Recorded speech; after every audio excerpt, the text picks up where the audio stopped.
What are you eating there? Well, banana bread. Can I finish it? Yeah, go ahead. Okay. Go ahead. Mm. You like that? Oh, good. Is Yeah, that great? It's been a long morning. It has been a long morning. It's been a long 24 hours. You know, yesterday. It has. Yesterday we were on 3 hours in the morning, then 2 in the afternoon, and as we went into Wisconsin, I thought it was going to be a really exciting night. How's that? Is it going down yet? Good, yeah. It is very good. Mhm. Thought it was going to be a very exciting night because it looked like on the Democratic side, Hillary was closing the gap with Bernie, and on the Republican side, it looked like Trump might be closing the gap with Cruz. We had a lot of polls that were just way off. I thought Hillary was going to have a great night in Wisconsin for some reason from Well, what yeah. I was reading. You know, from what we were gathering, it looked like Hillary might surprise just like she did in Ohio. Mm-hmm. Looked like Trump might sneak up on Cruz. Instead, everybody wakes up this morning to 13-point wins by underdogs, Ted Cruz and Bernie Sanders. And I guess, Mika, the big question is this going to have, are we going to have two kind of landslide victories in an important state like Wisconsin, and then in both races have it end up meaning nothing? Well, I think on the Democratic side, that exactly could happen. I think Hillary Clinton, you really see her kind of coming together as a candidate, much like she's done before, but I think she's going to close this one. I think she's going to win the nomination. Yeah. I think she gets better every day. She was really rough at the beginning. Really rough. Really rough. But there's some sort of fire in the belly. There's a real drive that has kicked in that we've seen before in her. She's pretty much unstoppable. I think she does have work to do with her message and Bernie Sanders' followers, but I think they will end up going her way in the end. On the Republican side, Well, first of all, let me just say on the Democratic side, yeah, I do think Hillary is getting better. I thought she was great on our show this morning. Mm-hmm. Seemed to be more relaxed. Now, maybe that had something to do with the fact that she was at home and could finally sleep in her bed. That's the one thing, and we've started to talk about it. People don't realize what a crushing burden this is personally on candidates, whether it's Hillary, who is 69, Bernie, who's 74, Trump, who's 69. They are doing things that would crush 21-year-olds. Yeah. The schedule is absolutely extraordinary. They are all supermen and superwomen. If you look at the schedule, if you look at the debates, I think they're running harder than probably any candidates in modern American history. And so they did very well. Yeah, I still am fascinated, though, by Bernie Sanders. I agree with you. It looks like Hillary's turned the corner. It looks like she could nail this down. But Bernie Sanders is raising so much money. He's inspiring so many people on the trail. I can say this as a conservative Republican who would not vote for him. He is inspiring. And some of the most inspiring moments of this campaign, just if you love America, if you love the political process, it's what that guy has done by drawing in all these young voters and bringing these massive crowds out to hear a 74-year-old socialist from Vermont that nobody gave any chance of winning. I totally agree. It's one of the most inspiring stories of this campaign. It is, and I think that I hope that there's an impact, whether he doesn't make it or, which seems likely. I hope there's an impact because of his candidacy, especially on the money, on how he raised money. Yeah. And we always joke the guy coughs and he raises $1 million. The guy coughs and like $1 million. But I also think his message has been, he's really been able to weave it beautifully from, income inequality to Wall Street reform, banks are too big, all the way around to criminal justice reform. Yeah. And it's not like people are running after him because he's Taylor Swift, or because he wrote The Art of the Deal and has a company that has brand identity that goes back 30 years with most Americans. Right. He's this old guy from Vermont who's been a senator. And who that most message people has resonated. Didn't know. No, it's exciting because it's his message that has resonated. Yeah. And the fact that he's not beholden to Wall Street, the fact that he's doing it all on his own, the fact that he's raising all this money online. You got a 74-year-old guy that is showing the way for a new generation of political candidates on how to raise money without being beholden to Wall Street interests. So I think he's doing great. I think Hillary's done well. I will tell you, though, something happened this week that I do think will have an impact on the campaign, The Sanders campaign. The Sanders campaign is kind of going to be kind of a nagging The interview. pull. Yeah, and it's the interview with the Daily News Yep. where a lot of Democrats may look at that interview with as much skepticism as Republicans looked at Donald Trump's interview with the Washington Post. That interview was a disappointment. It really was. And the lack of depth that he showed on his key message. And also, I mean, I understood his position on gun manufacturers, but here, it's just a little bit too raw for him, for voters you to... just can't have. There's some positions you cannot have in the Republican Party when you're running in the primary. In the Democratic primary in 2016, you just can't. It's not a politically viable position for a Democrat running for president of the United States in the Democratic primaries to say you think gun manufacturers should be shielded from lawsuits against the parents of first grade victims in Sandy Hook. Right. It's pretty stunning. No, I'm is. surprised he's stuck by that position. Yeah, there was the interview is worth looking at on the Daily News website, I guess. Right. But it definitely doesn't set a scene for him for success in New York, which I think you already... You know, I think Hillary Clinton, having served as senator here in New York, having some roots here to an extent, some stakes she's put in the ground, has a great shot. His message has a great shot in upstate New York. But I think that interview just came at the wrong time. I think you're going to see, though, huge crowds for Bernie here. Oh, yeah. I think you're going to see huge crowds for Bernie Sanders on the Democratic side in New York. I think you're going to see huge crowds for Donald Trump on the Republican side. Yeah. You know, Trump is holding rallies on Long Island. 15,000 is what they're expecting tonight. This guy could get 10, 15, 20,000 in some of these crowds because as much as Alabama, I said Alabama was Trump territory, Long Island, wow. Yeah. Long Island should be Trump territory. If for some reason it is not Trump territory, you know the campaign's headed south. But I think he's going to do very well there. Let's talk about your favorite politician of the year, Ted Cruz. Yes. But you have to speak with flourish. And everything you say has to be exaggerated. Will you consider, please, passing me the march? Yes. It's unbelievable. I don't get it. And people, this is me. I'm sorry, but there are crowds of people that are clapping for him. So I guess they think that that's okay. He thinks he's William Shakespeare. Yeah, he does. He is ridiculous. I guess. And by the way, well, if I could just say, I wouldn't say if that. I could just say, everybody's like, stop Trump. Stop Trump. We have to stop this horrible tyrant of a man who's going to ruin this country. Maybe he will, but I get a feeling he's going to pivot. I got a feeling he's going to surprise people. I can tell you right now, Ted Cruz is not going to pivot. He is not going to surprise people, and he's not going to stop talking. There is like this. There is a. And then he's going to lose to Hillary. To Hillary Clinton. That's very good. I know.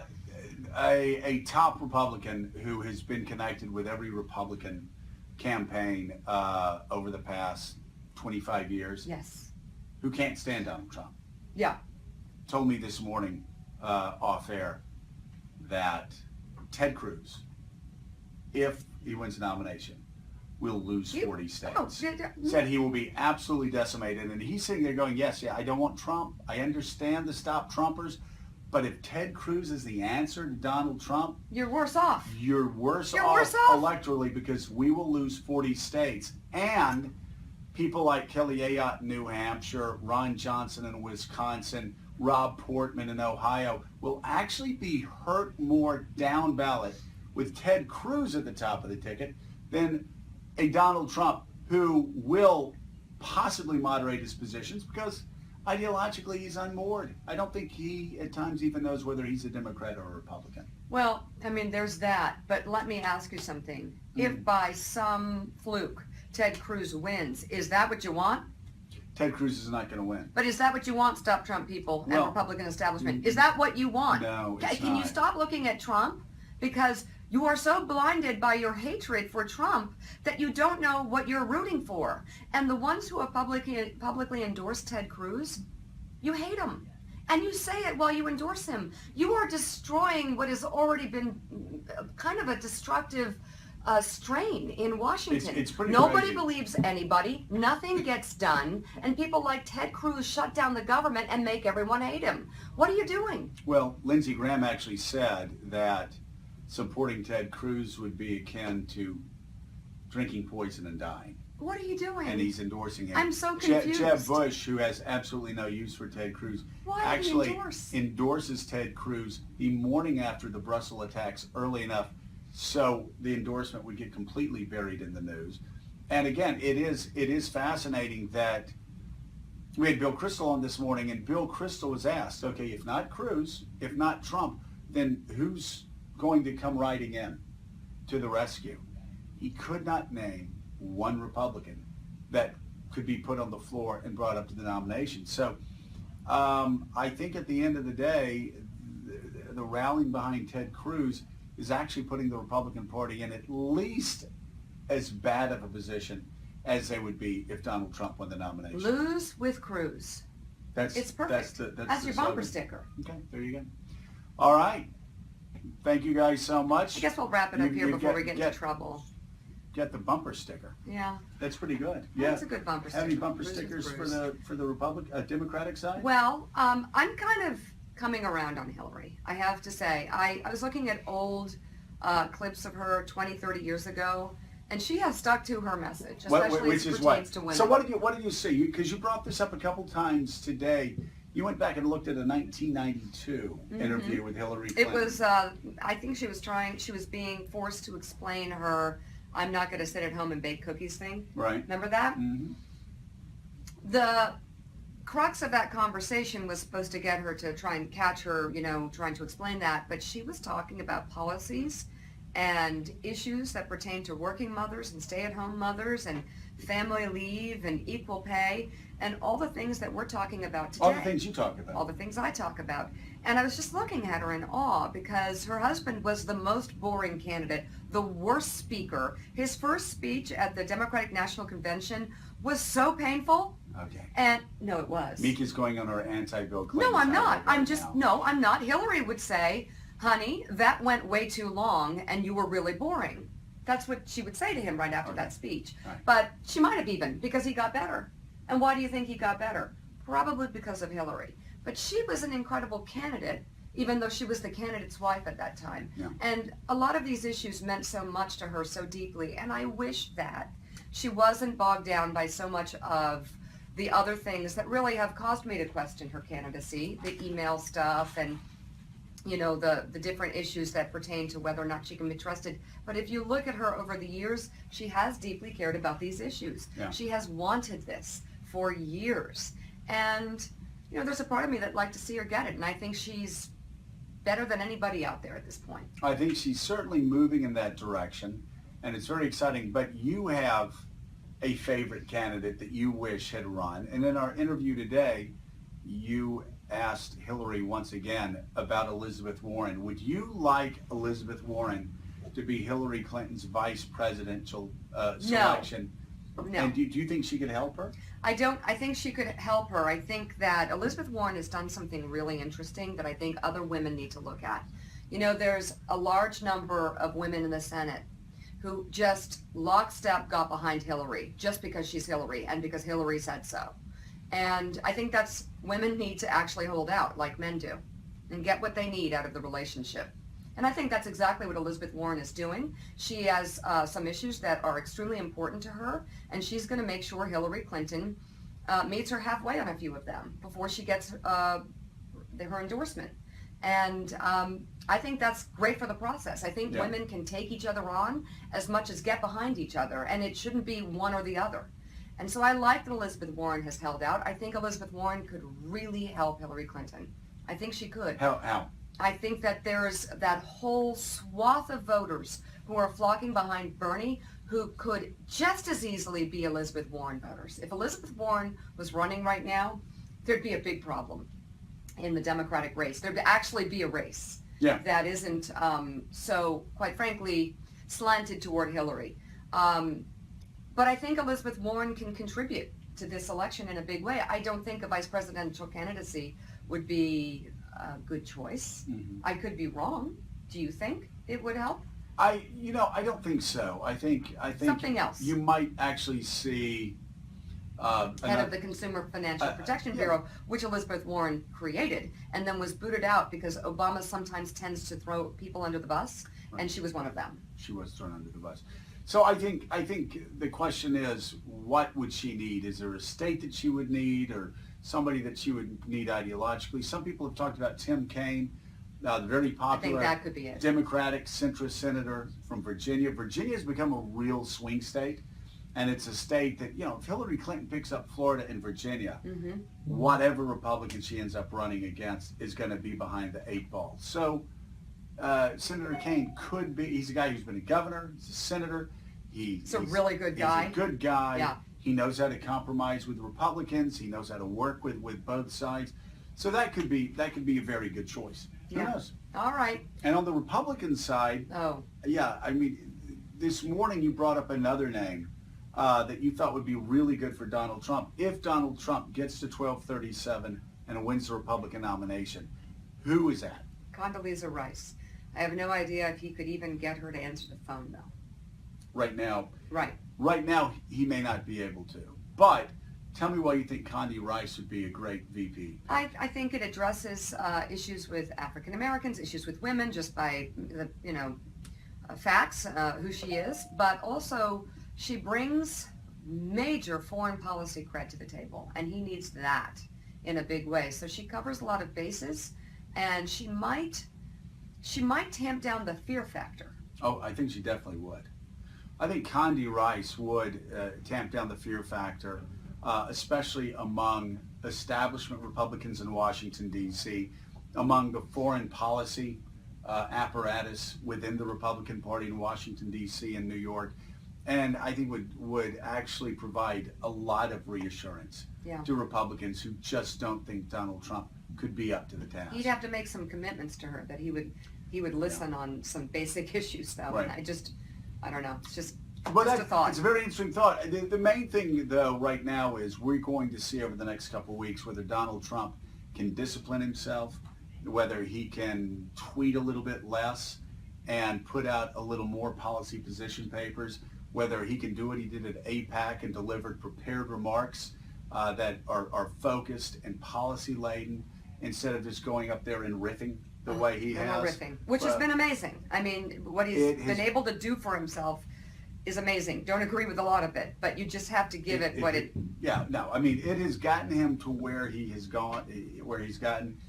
But as I've been saying now for 3 weeks, it's time for him to shift into second gear. Absolutely. And he does that by putting out policy positions instead of tweets, putting out statements like he put out last night, instead of going out and holding 45-minute rambling press conferences.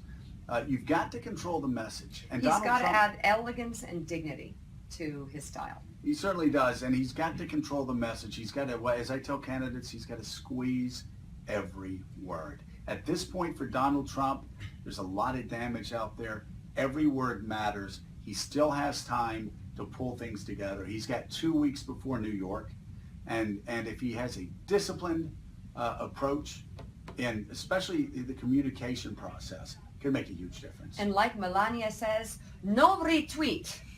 No more retweets. You do that pretty well. She's so cute. Are you from Eastern Europe? She's right. Just stop with the retweets. Okay, stop with the retweets. All right. Thank you guys very much. It's great talking It's to fun. you. This Yeah. was fun. We could go on forever, but I bet you don't want us We to. got a 3-hour show. We're going to stop now. You guys have a great day. All right. See you Take guys care. later.